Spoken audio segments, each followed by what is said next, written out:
The broadcast is now starting. All attendees are in listen-only mode.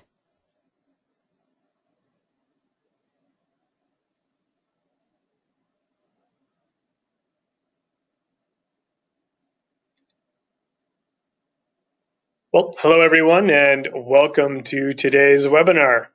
Thank you so much for joining. We're just going to wait a couple seconds before we get started to allow for a few more people to join us.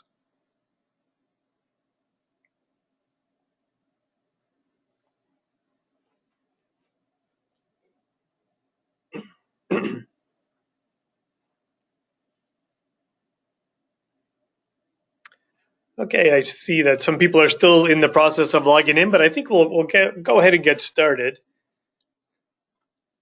Today's webinar is focused on Arctic Kingdom's Great Migrations of the Northwest Passage. Through the duration of this webinar, you will be on mute, but you are able to ask questions. So you can ask questions via typing them in through the chat window that you'll see as you've logged in to the webinar. And if time allows, I will respond to these questions at the end.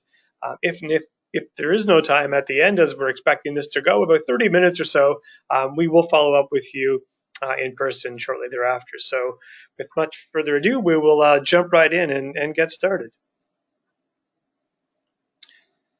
So very quickly, myself, my name is Jason Hillier. I'm the Vice President of Product Management at Arctic Kingdom, and I am also an expedition leader. This trip, Great Migrations of the Northwest Passage, is near and dear to me. I have been the expedition leader, the trip leader for this safari experience, I guess 4 out of the last 5 years, and this year I'll be going back again. So really excited to be heading back to Arctic Bay on this iconic safari.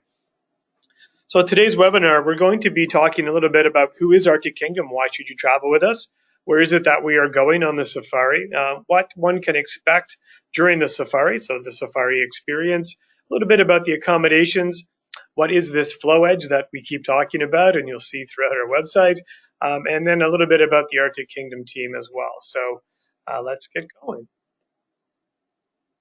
So Arctic Kingdom is the global leader in land-based travel. We have been running expeditions and trips into the Arctic since 1999, so nearly 20 years of doing experiences just like this. And frankly, the trip that we run here is one of the first ones we ever did, and we've been doing it continuously since. And we're excited to be coming back to the area in 2018 and running another great trip. We are the pioneers of the Arctic Safari, so there is no other company that does anything like what we do at the level that what we do in and around the Arctic.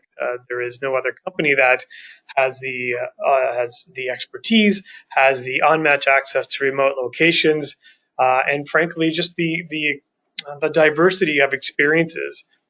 We are the only company in the world that offers a polar bear tour, or a polar bear viewing tour, I guess you would say, in 4 seasons of the year. Our guides are experienced, so whether it's the staff naturalist, the dive specialist who's leading a scuba diving program, or even just the snorkeling experience, and our Inuit guides are second to none. They are the local guides and so critical to the success of the experiences that we offer. So, Great Migrations of the Northwest Passage, let's talk about it for a moment, because that's why we're all on this call. This trip is an amazing opportunity, or presents amazing opportunities to not only witness, but actually to photograph as well.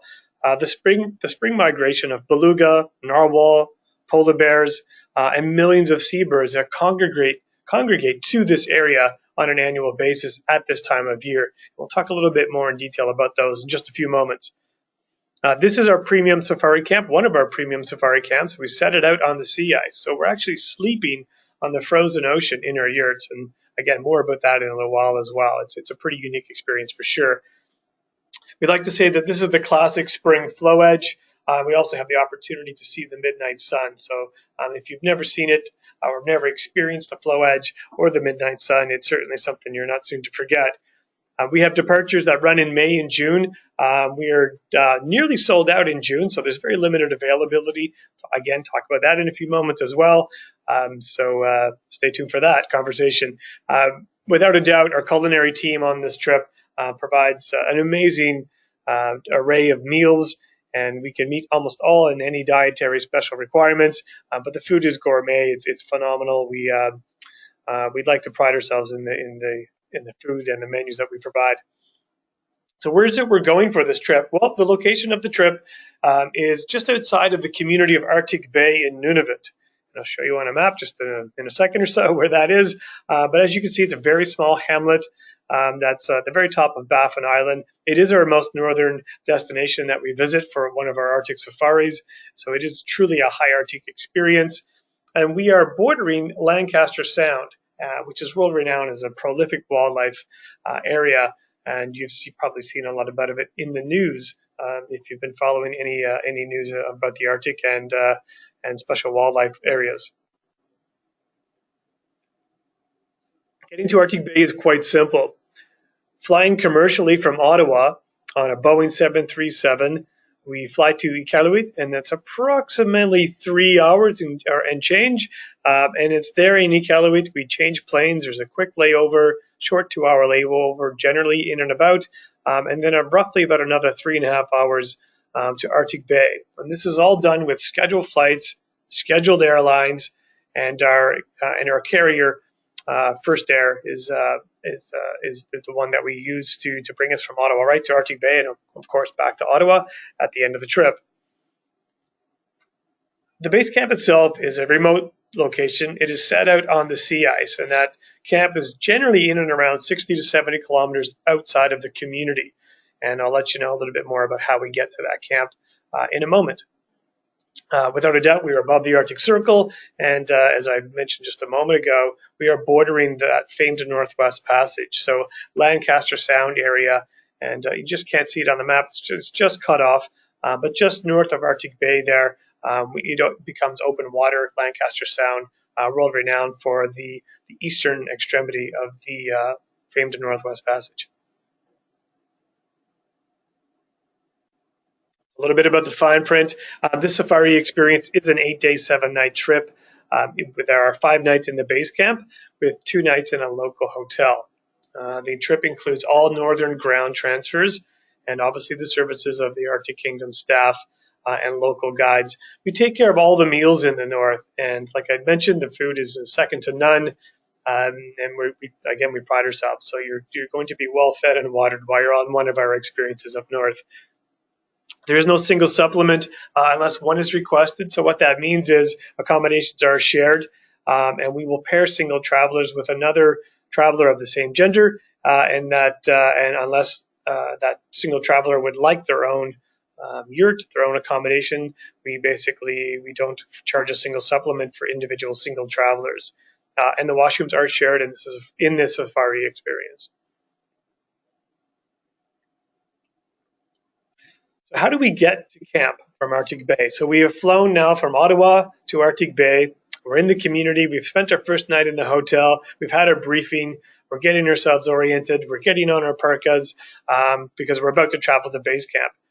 Well, we use a snowmobile and we use a komotik, which is a traditional Inuit sled. And these sleds are over 4 meters long, actually over maybe sometimes 6 meters long, so roughly 20 to 24 feet, depending on the sled. They have what's called a igloo tuck, which is really that caboose that sits on top of the sled, in which there are comfortable suspension seats. And with these sleds, we travel over the ice to the base camp. So we leave Arctic Bay, the community. We travel over the ice. We can safely traverse small cracks and leads because of the length of the sled. And there's a technique to doing that, and that's part of the adventure, of course. And we travel out to the base camp, and it's there. From there, we do our drives, our daily drives to the floe edge. Once again, using these snowmobiles and these komotiks, and we'll talk a little bit more about those as well. So let's talk a little bit about what that safari experience is. So we've left Ottawa, we've arrived in Arctic Bay. Now we've traveled by snowmobile and komotik, and we're at our base camp. So what is this base camp? What is this safari experience? We are in the land of the midnight sun. So the sun in Arctic Bay this time of year is just doing a great big circle over our heads. So what that really means is amazing light for photographers and videographers The light changes throughout the course of the day, and I'll show you some examples of that in just a moment. But just experiencing that midnight sun is really special. And from the base camp, we have different locations that we'll travel, different routes that we'll travel, different features that we're going to go experience on our daily trips. And what that does is allow you as the guest a very diverse experience while at the flow edge, while at the base camp. So what wildlife are we expecting to see? Well, without a doubt, we are there to see some of the most iconic animals of the North. So whether that's the narwhal, the beluga, polar bears, seals, the millions of seabirds, we are going to see them. This is the right place at the right time to see these animals as they're migrating into this area. We are nestled in, or I guess we are camped in Admiralty Inlet, which is nestled in between two different mountain ranges. And so the jaw-dropping scenery here is second to none. So combined with the 24-hour daylight, the beautiful light, amazing animals, the backdrop for these camps is breathtaking. And hopefully I can show you that in a slide or two. When we're on our safari, we are being guided by local Inuit guides. They are from Arctic Bay. They know this area well. It's their backyard. They are the experts, and we rely on them to safely transport us over the ice, to find the animals, and to offer their interpretation of the land, of the animals, and to impart their knowledge about how life in the Arctic truly is. Sort of reiterating on the meals, hot lunches are generally served on the ice at the flow edge, and healthy gourmet meals or hearty, healthy gourmet meals are offered for breakfast and dinner, and basically unlimited snacks as well. So no one should be hungry ever. We can recharge our batteries, literally and figuratively, at the end of the day as we settle into our heated yurt after an amazing adventure. So the tents, the yurts, I should say, are quite comfortable, nicely appointed with some all the amenities from home. And again, we'll talk about that in a moment as well. So a little bit more about the safari experience. On this experience, we bring out, or on the safari, we always bring out kayak with us to the flow edge. These inflatable kayaks they're very stable, and it lends itself to an easy, casual paddling experience. You can have very little to no experience and still try your hand at paddling in and around the flow edge. So we can get up close to some pack ice and maybe even some whales if they're coming through. We also have the ability to snorkel at the flow edge. So this may not be for everyone. Those who do take us up on snorkeling the flow edge, without a doubt, when you have that eye-to-eye encounter with a narwhal, it's something that you're never going to forget. And we bring out our dry suits and our gloves and hoods and masks, snorkel and fins, and it's always there for you to try, conditions allowing, of course. And we would encourage anyone who's traveling this far and really wants to immerse themselves in the environment to get in the water and try to go for a swim.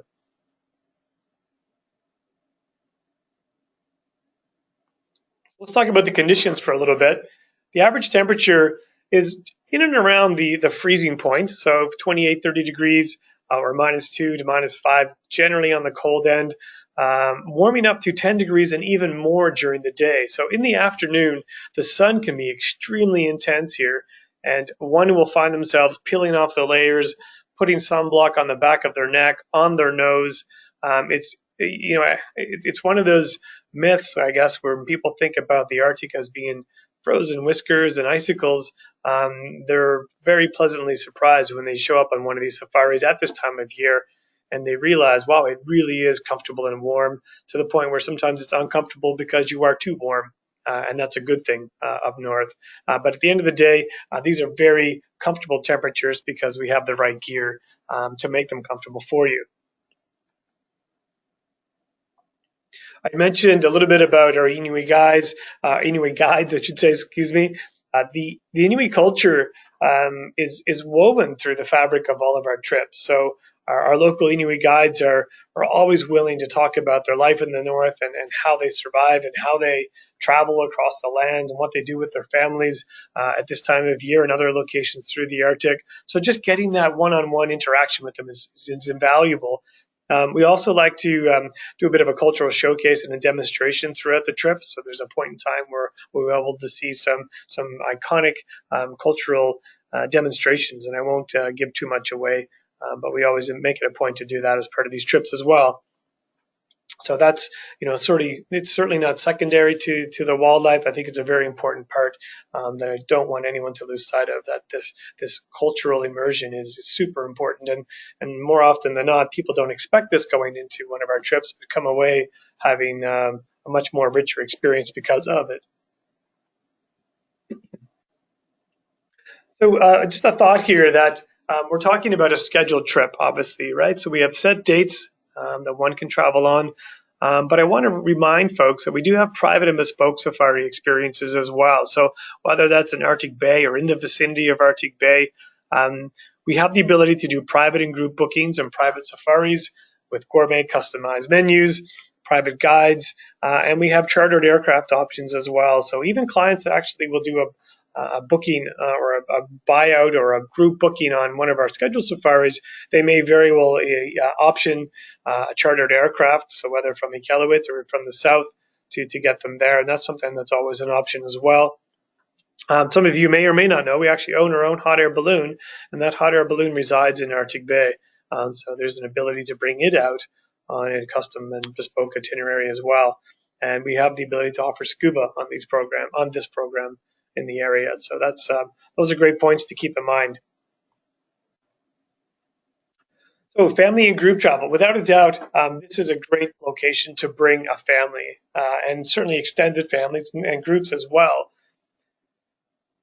This experience is great for the family that wants to unplug and reconnect, because at the end of the day, there is no internet connectivity in our camp. There is no cell phone coverage in Arctic Bay. At least there wasn't the last time I was there. That may be changing soon. But we are off the grid and very much self-sufficient. So it's, there are no iPads, there are no iPhones that, unless you're taking a picture, that people staring into 12 hours of the day. So parents love the opportunity to reconnect. And this is truly fun for all ages and all activity levels. This is not a strenuous trip whatsoever. Okay, so let's talk a little bit about our accommodations. Here's a great picture of our safari camp on ice. This camp accommodates up to 14 guests, I should say, excuse me. These yurts are heated, they're insulated. We have hanging cubicles so that one can store their clothes for the week. There's a large table and desk at the back with some chairs, and it's very comfortably appointed. I mentioned earlier we have shared washrooms with running hot water sinks and showers, and a full-size eco-friendly toilet. So we aim to do a zero impact camp, and everything that we bring out to the ice goes back to the community. So when we leave, we truly leave no trace behind. So this slide here, that's showcasing the safari camp, really doesn't do it much justice, but it gives you a sense of where we are. And though it may look extreme, it is truly comfortable. The extreme nature of this trip is only truly in the location that we are in the sense that it is so far removed from the rest of the South. It is not extreme in any stretch, by any stretch of the imagination, but it's a gorgeous backdrop. So opening your yurt every single morning, this is the view that you have, and it is breathtaking. It's one that you'll never get tired of. So moving on a little bit, let's talk about what is this floe edge that I've been speaking about. A lot of people may not even realize what the floe edge is, and they may want to spell it incorrectly, F-L-O-W. Nope, it's F-L-O-E. The floe edge is the intersection of land, fast ice, and open water. And that intersection, this environment, this microenvironment, is the floe edge. I shouldn't say microenvironment. It can be a very large area. In Admiralty Inlet, it's many kilometers long. Talked about changing light conditions. This is the floe edge, a clean floe edge with no ice floating around. It's a beautiful spot. This is early in the morning, maybe in around 7 or 8 a.m. or even earlier than that.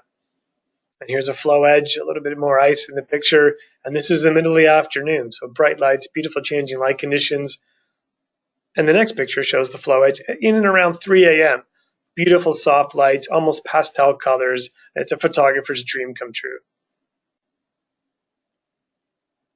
Here's another, I guess, lighting condition, if you will, for the flow edge. So here you can see it's a lot of flat light. We have some pack ice that's blown in or drifted in with the tide in against the flow edge, where we've situated our tripods or snowmobiles as we're waiting for the wildlife to appear, or maybe they're already there.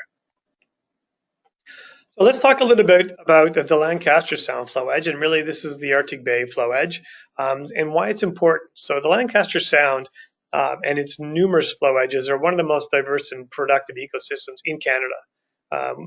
Up to 75% of the world's narwhal are relying on Lancaster Sound and the area in which we are in for life. So they've overwintered in the nearby Davis Strait, and they are traveling into this area for the summer. Their summer feeding and breeding grounds. This area is the world's second most dense subpopulation of polar bears. So we have a healthy population of polar bears in the area, and we inevitably see a few on our trip, anywhere from 2 to 10 in the run of a departure. This area is famous for its millions of seabirds. There are numerous protected seabird colonies in the vicinity of Lancaster Sound. Without a doubt, we'll have some amazing encounters for the birders on the webinar that are interested in knowing what's there.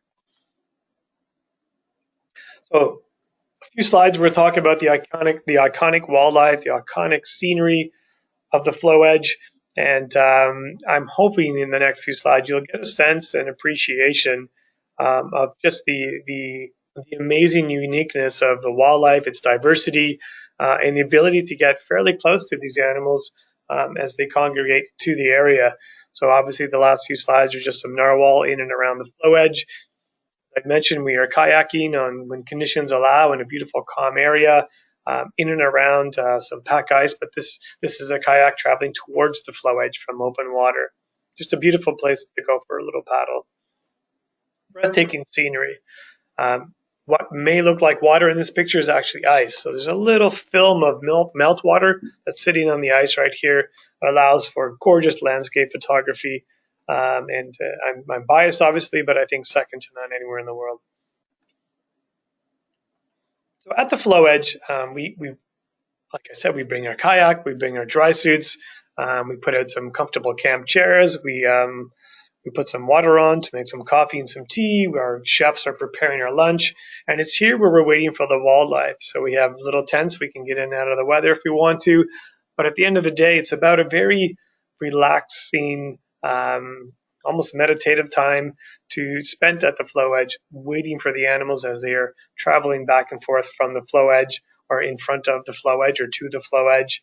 And it's encounters like this that we're after. So finding narwhal that are traveling along the flow edge as they are feeding under the ice on Arctic cod and other species. It's another great shot showing how we can get right to the end of that flow edge because the ice here doesn't peter out. Where the gentleman or lady is sitting in a crouched position, sort of just to the right of the middle of the picture here, there may very well be more than 2 meters of ice next to that person. So it's although they're right next to the edge, there's a lot of ice. So again, this picture here is very representative of the type of wildlife experience that one can certainly have on this trip. As I mentioned, lots of polar bears in the area. We can have some pretty amazing, beautiful encounters with these majestic animals at the flow edge, and we're always happy when we see one. Again, another perspective, just a beautiful, bright, sunny day, probably quite warm, and we have narwhal right at our feet once again. So not just narwhal, not just polar bears. This area is also well known for its beluga that are transiting through the area. Oftentimes the beluga are preceding the narwhal, but they'll be interdispersed as well. So we may see a pod of narwhal, we may see a pod of beluga, and they're literally just traveling through or literally hanging up at the flow edge as they're feeding and resting in the area. So it's a pretty amazing place, a very productive environment for wildlife viewing. Great landscape, great icescape shot. One of our guides just investigating the flow edge and more than likely posing for a picture. But here you can see another flow edge environment where pack ice has drifted in, allowing for again a different perspective. And this is when we can oftentimes find narwhal coming close, or even polar bears literally we've seen them sleeping on this ice as it drifts by. So some pretty amazing encounters for sure. Here's a great shot of some more narwhal. They're resting at the flow edge. They're exhibiting a behavior called logging, and narwhal are prolific in this area as they feed, but they're building up breath capacity. They're resting at the surface, and we have oftentimes ample opportunity to seeing them exhibit some of their very natural and relaxed behavior right in front of us. I think another great shot of just the perspective of the ice scape and the wildlife lends itself to great photography. I talked about seabirds, so lots of different species of seabirds. I think up to 30 or 40 different species of seabirds, and millions congregate at this area. We have thick-billed murres, guillemots, ivory gulls, fulmars, snow geese, you name it. We're going to get a northern. If there's a bird species in the north, other than maybe perhaps a raptor or an owl, we're going to see them at this flow edge because it is very rich. I love this shot. A lot of people say, "Oh, it's a nice shot of an iceberg with a beautiful sort of dusky sunset." But if you look really closely, what you're going to see in the bottom left-hand corner of your picture is actually two polar bears and some seagulls. So hopefully you can see that. But there is a mother polar bear with its cub and some seagulls in the bottom left of that picture. And it's these types of opportunities that, again, we hope that we can bring to our clients in this amazing Arctic Bay flow edge environment. So the last few slides, we'll talk a little bit about our team. What can one expect, or who should one expect, I guess, on a safari? On safari, we always have an expedition leader, and that's an Arctic Kingdom staff member. We have Arctic Kingdom and Inuit guides, executive chef and their assistants. We have a camp manager and their assistants who are responsible for the upkeep and maintenance of and your comfort and safety in the camp. And we also have other specialists who may or may not be part of the trip staff, but certainly we can, on a private itinerary, we can make sure specifically that if there's a certain interest from someone traveling with us, that we do what we can to get someone there with that specialty, such as marine biology or glaciology, as part of the trip staff.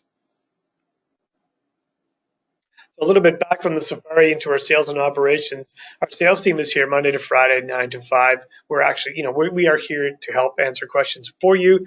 And our trip logistics team, whether it's in Iqaluit or whether it's in Ontario, we're here to help you through your experience. So it's 24/7 care and support throughout the safari experience, and lots of pre-briefing materials, and all the post and pre-sales client care is handled through our trip logistics team. You may be wondering about clothing. We have the ability to rent to you the same gear that we will wear from your head to your toe in the field. So our rental package represents the exact same gear that our expedition leader may be wearing on the trip.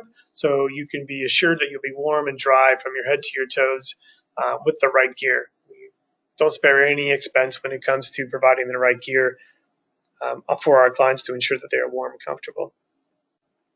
So the last couple slides. How to book? Well, very simply, speaking to your travel advisor, they'll be able to get in touch with us and speak to availability and dates and prices and such. Or you can contact our sales team directly, and that number and email address is right here, adventures@arctickingdom.com or 416-322-7066 and toll free 888-737-6818. I'd like to thank you so much for your time. It's been a pleasure speaking with you, and I see that there are a few questions, so I'm just going to jump into those as I have just a couple of minutes, and I apologize if I don't get to your question, but someone from Arctic Kingdom will be following up with you in the event that we run out of time. Okay, it's just a few questions. So do we have are we running the hot air balloon this year? Yes, we are. So we'll be running the hot air balloon, and we're pretty excited to be doing that. It's going to be on a departure this year, and our pilot is ready to go and quite excited to be traveling with us again this year. The polar bear encounters on this trip, the polar bear encounters are quite reliable, and so we tell people you can expect anywhere from 1 to 2 to 3 even polar bears a day, but on average People see 4 to 5 polar bears on this trip, maybe more. I've seen as many as 8 polar bears on one day on this trip, and I've seen as little as 2 or 3 polar bears during the run of a week. So there's a lot of variability, but they are reliably, or they are seen reliably on this trip. So there's somebody making a comment that they see that it will be at the New York Times Travel Show next week, and that is the case. So I will be there at the New York Times Travel Show next week, and I think at 2:45, if I'm not mistaken, on Saturday, there's a Meet the Experts time, and I will be there in person to be able to meet you. If you have any questions, I'd love to meet you. Please come by the booth and see us if you're in New York. And if you're not in New York, why not make the trip to New York? And it'd be great to meet. And so happy to schedule something there as well. The Narwhal and the Beluga sightings, how reliable are they? Extremely. Again, we're in nature. We're not at a zoo, but we are at the right place at the right time. And if we have a departure that runs without seeing Narwhal or Beluga, I would be absolutely, completely shocked. This is Narwhal Central. This is Narwhal Alley. We call it the Narwhal capital of the world. If there's a picture on the internet of a narwhal, we like to say there's a very, very strong possibility that these narwhal have been photographed in Arctic Bay, in Admiralty Inlet. I have a little story. I have seen and lost count of narwhal in the run of one day. I have seen hundreds in one day, and they're so loud that you can't even talk because they're there in that kind of quantity. Is that every departure? No, but absolutely a very high probability of having that kind of experience. So getting in the water with them is pretty cool. I'll tell you from firsthand experience that that connection is visceral. It stays with you for forever. So that's it for questions. Please feel free to reach out to let me know if there's any other questions or concerns that you may have. I'll be happy to answer them for you. And if you are traveling with us, we truly look forward to seeing you in Arctic Bay this year. With that, thank you again so much for your time, and we hope to hear from you very soon. All the best. Take care.